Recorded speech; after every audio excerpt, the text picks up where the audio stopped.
In the next 2 minutes, I want to make you think about and reflect on embracing struggle as part of your classroom routines. Now, I've talked quite often about silent focus and letting students have independent time where it's quiet and we're not going to help students.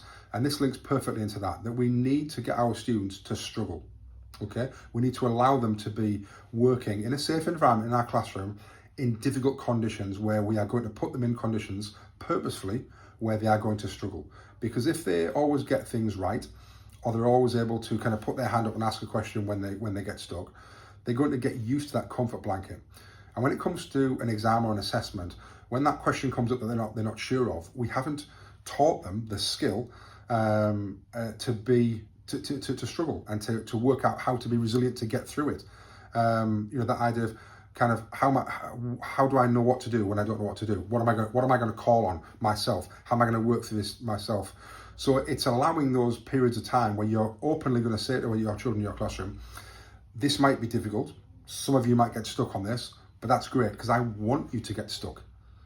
And they'll be like, what? Well, I want you to get stuck because I want you to work out how to get unstuck.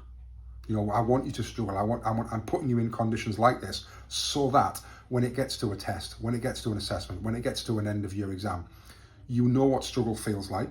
And equally, you can call on certain skills and techniques that I have taught you to get unstuck. And it's about how you then teach those techniques of, well, what does this mean? And what am I going to do when I don't know what to do? And how am I going to reread it again? And what knowledge can I call upon from different units to help me with this? But manufacturing situations where you are going to let them struggle and you're going to put them in situations where initially they all might stare at the blank piece of paper and go, I'm stuck. That's fine.